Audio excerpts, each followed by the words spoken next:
you how to integrate Google Places API in React Native application without any third-party library, and also we will be covering the new architecture obviously.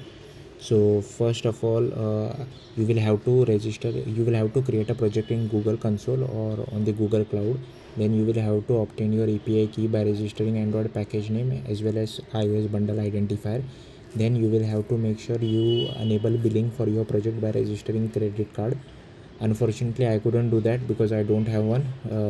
So the output which I will show you is not the full output, but yeah, but the code is correct. You just have to write the code, just obtain your API key and enable billing, and it should work for you. Now I have launched my emulator as well as simulator, and I think it is still building, but yeah, by that time I will show you guys the setup. So to enable the new architecture, so for Android you just have to search for new arc enabled, and you have to make it as true. Just create a React Native project obviously, and it should be present inside Android Gradle properties, so you have to make this as true. And for iOS you will have to open your terminal, cd to your iOS directory, and then run this command.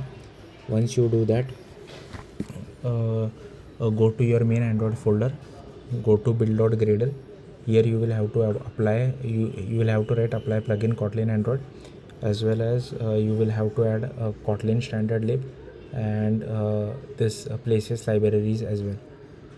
Once once you do that, you will have to go to this build.gradle and add the Kotlin version, as well as you will have to add this class path as well.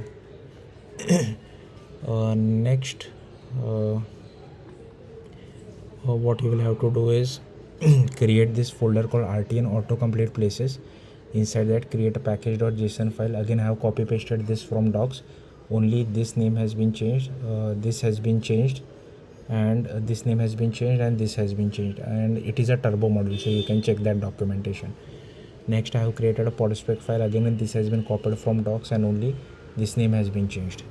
Next, I have created a JS folder. Inside that, I have created native autocomplete places.ts, and again everything is copied from docs, but I have only added the start method, and this name has been changed.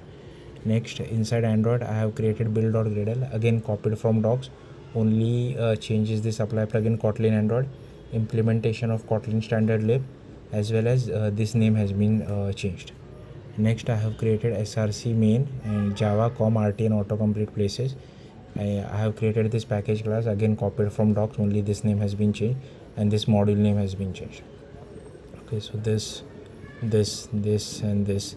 Next, we will create this module. So I have created the module, and here we will just ask for internet permission. Again, this is a hack because like I have mentioned in my previous videos, like turbo modules are not directly integrated inside the main Android folder. Like we can, but there is no documentation for it for now. That's why I'm not able to create it. We have to create a separate npm module because of this, and we want to give the callback to the main activity because of register for activity result. That's why we have to use this hack. I know we don't have to explicitly ask for internet permission. So once this is done, the callback will go to your main activity. So app src main java main activity. So I have converted this java file to Kotlin file. Next, the callback will come over here. So if all permissions are granted, you will have to write this code places.initialize, but replace my API key with your API key. Then I am requesting for field.id as well as field.name, but if you want more fields, you can ask that as well. And then we will launch an intent. And once you launch, so this is just a helper class to check all permission was granted or not. And once you launch the intent is over here. Sorry for the background noise. So the intent is over here, and this will actually tell you whether you got the proper place or not. So if you got a proper place, I'm just sending it back to React Native side. So I'm just giving place.name as well as place.id. If not, I'm just logging the error to the console. So that is for Android. Let's see if the Android emulator is ready. Not yet. Okay, the iOS one is also not ready yet.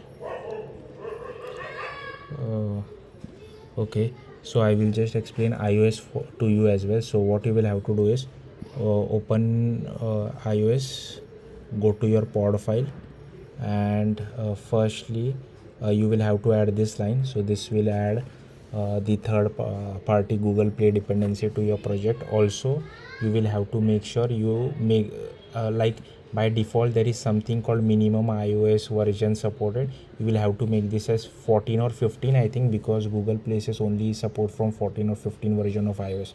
That's why I have made it as 15.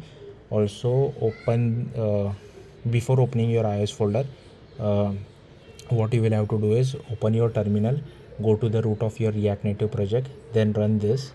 Once you run this, you will have to do cd dot dot. It will move you outside your React Native project. Then you will have to run this command. But here so rnapp is my project name, so whatever is your project name you will have to replace it with that. So rnapp over here as well as over here, followed by the folder name which you have created. Then you will have to cd to Android and then run this command, and then cd to iOS and then run this command. And to use it, what I have done, I have created two files, Android view and iOS view, as you can see over here. So if you check the Android view.tsx, I have just created a button and I'm just calling that method of RTN auto places complete. So I have imported it over here. I'm calling the start method, and we are just listening for that event emitter if place has been properly, if you get a proper place. Similarly for iOS, I have imported this library and I have created native event emitter and I'm listening for it, and I'm printing it to the console over here. Similarly, I have just created a touchable opacity button. Okay, so here is the output for iOS. So if you click on start searching, it will open a view controller for you. The tab is not working properly, for click is not working properly for simulator, so sometimes it takes time. Now if I type some place names like USA, currently it is not working because I have told you I have not enabled billing. But if you have enabled billing and proper API key, you will see list of all places, and if you select one, you will get a call back to the React Native side over here. Similarly for, I think, okay, Android is ready as well. So if you click on start searching, it will open a new activity, and here you can search for any place if you want to. Now it got dismissed automatically because again the billing was not enabled. Now to complete for iOS, you will just have to open your iOS folder inside Xcode. Next, create this Swift file, autocomplete places, and Xcode will ask, do you want to create a bridging header? Just click yes, and here inside bridging, so this bridging header will be created, and you will have to import event emitter.h, and this is used to send data from native side to React Native side. And here you can just copy this header file for event emitter, and this is the Objective-C file for event emitter as well. Next, also you will have to create this RTN autocomplete places header file, and again this has been copied from docs and only changes this name as well as this name. Next, I have created an Objective-C file, but you will have to change the extension to .mm, so it is Objective-C++. And here I have added this import for foundation as well as our header file. Then whatever is your bridging header name, so mine is RNR, so your bridging header name followed by dash swift.h. Then this name over here, this should be a folder name or the file name which you have created. Then again this has been copied from docs, and here we are initializing our Swift file, and this method has again been copied from docs, and only this name has been changed. And here we are overriding the start method, and we are calling this Swift file start method on the main thread over here. Next, if you go inside the Swift file, what I have done is I have imported Google Places as well as imported React. One more thing which I want to mention before I forget, you have to go to your app delegate, or you will have to import Google Places over here as well, and you will have to write GMS place client provide API key, and you will have to instead of your API key you will have to write your actual API key. And inside autocomplete places, I have just extended GMS autocomplete view controller delegate, and once the start method is called, we initialize our view controller as well as set the delegate. And here I am setting the fields as name as well as place ID, and here we are launching our controller. And once the controller is launched, you will get if you are able to display places properly, and once you select a place you will get a callback over here which I'm printing it to console, and then I'm dismissing our controller as well as sending the data back to React Native side. And in case of if there is any error, we will print it back to the console. And if the user cancels that view controller, we again want to dismiss that view controller as well.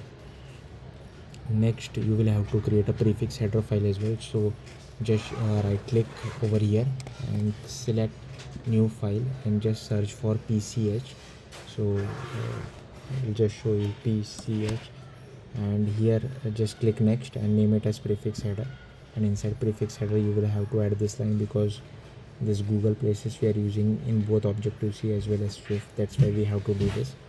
And then you will have to go to your app, then search for build settings. Inside that search for Apple C, and over here inside Apple C language you will have to make this precompile prefix header as yes, as well as inside the prefix header you will have to write the prefix header file name. So mine is prefix header.pch. That's what I have written. So yeah, that's it.